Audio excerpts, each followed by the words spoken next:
Assalamualaikum Ibu, selamat siang. Waalaikumsalam, selamat siang. Perkenalkan, saya Vina Nurfatria. Saya mahasiswa dari Stikas Karya Usada. Kalau boleh tahu, ini dengan Ibu siapa ya? Ibu Erika, Oh baik, Bu Erika umur berapa? umur 40 tahun. 40 tahun, iya. Di sini saya akan menjelaskan mengenai gout, yaitu asam urat. Baik Ibu, saya di sini akan melakukan kontrak terlebih dahulu dengan Ibu ya. 10 menit saja ya Ibu. Baik, Ya, yang bertujuan untuk mengetahui mengenai gout itu. Gout itu adalah asam urat. Pengertian dari asam urat sendiri adalah suatu penyakit metabolisme yang ditandai dengan meningkatnya kadar asam urat di dalam sendi, kemudian terjadi rasa sakit pada sendi, dan biasanya menyerang pada perempuan dan laki-laki yang sudah mulai lanjut usia. Yang penyebabnya itu ada beberapa faktor, yaitu salah satunya keturunan, lalu makanan, lalu minuman yang beralkohol, lalu hipertensi juga bisa, dan obat-obatan pun juga bisa. Adapun tanda dan gejalanya, ada kesemutan, ada linu pada sendi, yang paling umum sakit pada sendi pada saat malam hari dan pagi hari saat bangun tidur. Lalu makanan yang harus dihindari Ibu, jeroan, seafood, makanan kaleng, daging sapi, daging kambing, lalu kacang-kacangan, lalu sayuran hijau, lalu keju, telur, dan yang buah itu buah nanas dan durian. Ada makanan yang bersantan, terus yang digoreng juga tidak boleh, terus makanan kaya protein dan lemak. Lalu penata laksanaannya, jika Ibu merasakan nyeri pada sendi Ibu, bisa dikompres menggunakan air hangat ya Ibu. Lalu melakukan dengan istirahat yang cukup, tidak boleh bekerja berlebihan, dan cara mengatasi radang sendi dengan cara meminum obat yang sudah dianjurkan oleh dokter sesuai aturan. Lalu pencegahannya dengan mengonsumsi karbohidrat, terus jangan bekerja berlebihan, lalu konsumsi buah yang bervitamin C, dan obat tradisionalnya jahe ya Ibu. Baik Ibu, penjelasan dari saya. Apakah ada yang ditanyakan? Ibu kurang paham begitu? saya mau bertanya untuk pembuatan obat tradisionalnya itu gimana ya Mbak? Membuat jahenya itu, yang pertama jahenya dikupas, lalu dipotong kecil-kecil. Setelah itu dimasukkan ke air yang direbus sampai mendidih, lalu dituang ke gelas. Untuk minumnya sendiri itu berapa kali ya Mbak? Bisa sehari itu 2 kali boleh, paling banyak 3 kali Ibu. Baik Ibu, apakah masih ada yang ditanyakan? Tidak. Oke Ibu, saya akan pamit ya Ibu. Saya minta maaf jika ada salah kata. Assalamualaikum Bu. Waalaikumsalam Mbak. Selamat siang Ibu. Siang Mbak. Perkenalkan, nama saya Ismi Husnusania dari Puskesmas Daerah. Saya dapat data bahwa Ibu terkena penyakit hipertensi. Apa benar Ibu? Iya benar Mbak. Ibu dengan Ibu Nurus umur 65 tahun? Iya benar. Baik, di sini nanti saya akan memberikan pendidikan Ibu tentang penyakit hipertensi, tentang pengertiannya, bagaimana cara pengobatinya, komplikasinya. Seperti itu ya Ibu ya? Iya Mbak. Apa Ibu bersedia? Bersedia Mbak. Kalau gitu, bisa saya mulai ya Bu ya? Di sini ada lembar balik, Ibu bawa satu, nanti buat dibaca Ibu, dan di sini saya jelasin ya Ibu. yaitu penyakit hipertensi. Penyakit hipertensi atau tekanan darah tinggi adalah kondisi ketika tekanan darah di 130/80 mmHg atau lebih. Darahnya itu nanti kalau diukur lebih dari tekanan ini ya Ibu. Jika tidak segera ditangani, hipertensi ini bisa menyebabkan muncul penyakit-penyakit serius yang dapat mengancam jiwanya Ibu, seperti gagal jantung, penyakit ginjal, dan stroke. Lalu faktor risiko hipertensi, orang-orang yang berisiko terkena hipertensi. Yang pertama yaitu usianya udah tua, di atas 65 tahun. Konsumsi makanannya itu terlalu tinggi garamnya terlalu berlebihan. Kelebihan berat badan atau obesitas, adanya riwayat keluarga dengan kondisi medis yang sama. Lalu kurang asupan buah dan sayuran, jarang olahraga, mengkonsumsi terlalu banyak makanan minuman yang mengandung kafein, kayak yang seperti ada di kandungan kopi dan teh. Lalu mengkonsumsi minuman beralkohol.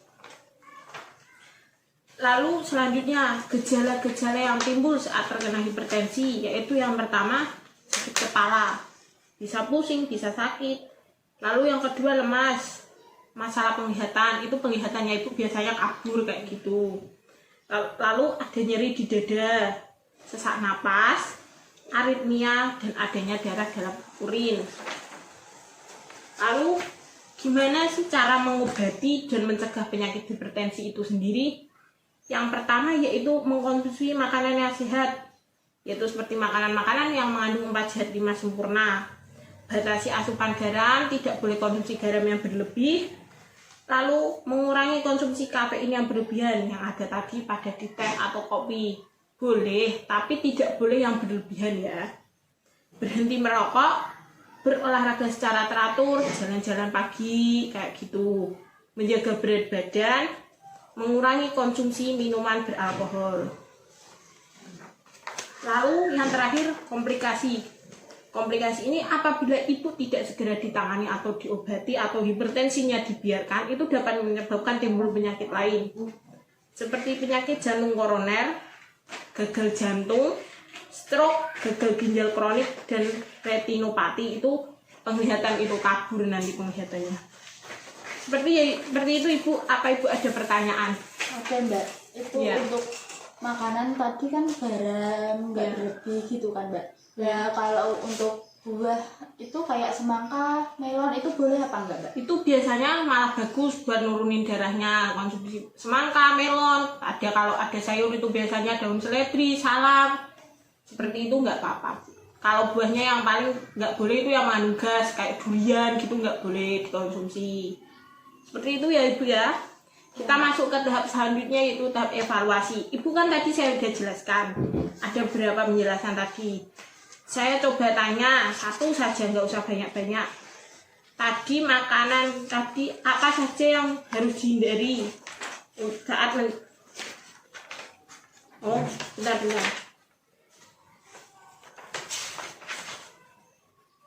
Gimana cara mengobati dan mencegah terjadinya hipertensi? Tadi ada beberapa, sebutkan beberapa aja Ibu yang tahu tadi. Tidak boleh mengkonsumsi garam berlebih. Ya. Terus apa itu? Tidak boleh merokok. Ya. Minuman beralkohol. Ya. Seperti itu Bu. Ya, bagus Ibu. Seperti itu ya Ibu ya. Kalau Ibu udah paham, semoga ilmu yang saya berikan nanti dapat berguna buat Ibu, diterapkan supaya darah Ibu tidak terlalu tinggi atau tidak hipertensinya dapat segera sembuh. Kalau gitu saya pamit dulu ya Ibu ya. Terima kasih. Iya Mbak, sama-sama. Ya.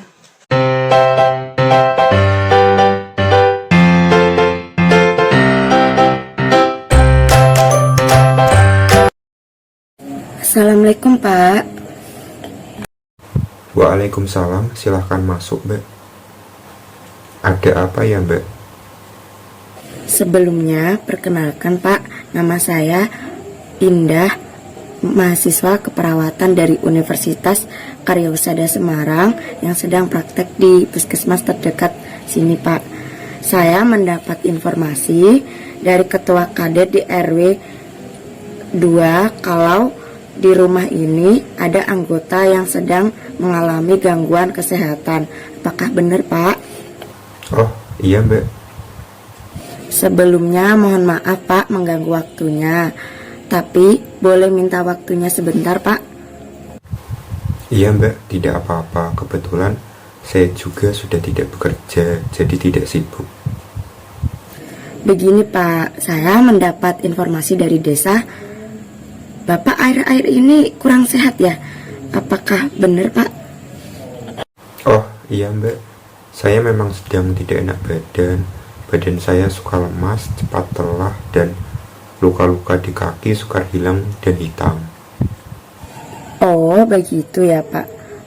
Terus apa Bapak sudah coba berobat ke puskesmas atau rumah sakit Pak? Belum Mbak. Baiklah Pak, kalau begitu saya datang ke sini untuk mencoba membantu Bapak dan keluarga untuk mengatasi penyakit yang Bapak alami saat ini agar dapat terkontrol, dan Bapak alangkah baiknya untuk memeriksakan penyakit Bapak agar lebih jelas. Bolehkah saya datang ke sini lagi Pak untuk membantu Bapak memeriksakan penyakit Bapak dan membantu mengatasi keluhan Bapak? Oh, iya Mbak, boleh.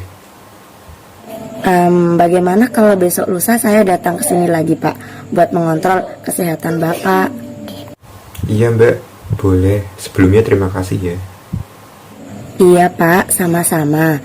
Kira-kira saya boleh ke rumah Bapak jam berapa ya Pak? Sepertinya sekitar jam 10 saja. Soalnya pada jam segitu kedua cucu saya sedang sekolah, jadi rumah tidak ramai. Oh iya Pak. Untuk hari ini sepertinya sampai di sini dulu ya Pak. Obrolan kita besok lusa saya kesini lagi guna mengontrol kesehatan Bapak dan memberi arahan kepada Bapak tentang penyakit Bapak. Baik Mbak, terima kasih. Kalau begitu saya permisi dulu ya Pak. Terima kasih atas waktunya. Maaf mengganggu waktunya dan merepotkan Bapak. Assalamualaikum. Iya Mbak, terima kasih ya Mbak. Iya Pak.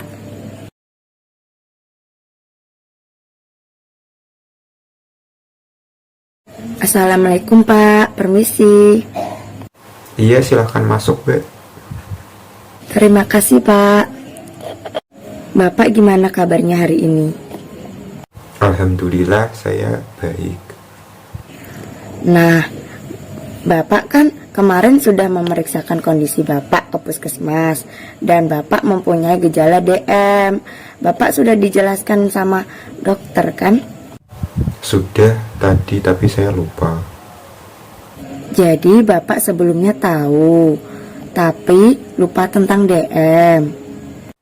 Yang saya tahu kalau kena diabetes itu tidak bisa sembuh, dan kalau kena luka juga sukar sembuh. Kalau boleh tahu, tadi Bapak berapa nilai gula darahnya? 200 Mbak. Baiklah Pak, saya jelaskan terlebih dahulu. Jadi diabetes mellitus atau DM itu adalah penyakit yang disebabkan oleh meningginya gula darah dalam tubuh lebih dari normal. Karena pankreas tidak menghasilkan atau berkurang produksi insulin dalam tubuh, akibatnya gula darah tidak bisa masuk dalam sel atau jaringan tubuh dan menumpuk darah sehingga badan akan terasa lemas dan cepat lelah, dan luka dalam tubuh akan sukar sembuh. Akan bisa diamputasi jika luka tidak ditangani lebih baik. Oh, begitu ya Mbak. Bapak sudah mengerti? Sudah Mbak. Terus cara untuk mengatasinya dan mencegahnya bagaimana ya? Cara mengatasi dan mencegahnya adalah dengan melakukan olahraga yang sesuai dan dilakukan secara teratur, memperhatikan pola makan yang baik dan teratur, serta menghindari stres. Iya Mbak, saya mengerti. Nah, baik Bapak. sudah mengerti tentang penyakit Bapak. Sekarang saya mau bertanya-tanya dan melakukan pemeriksaan kepada Bapak. Ya Mbak, silahkan boleh.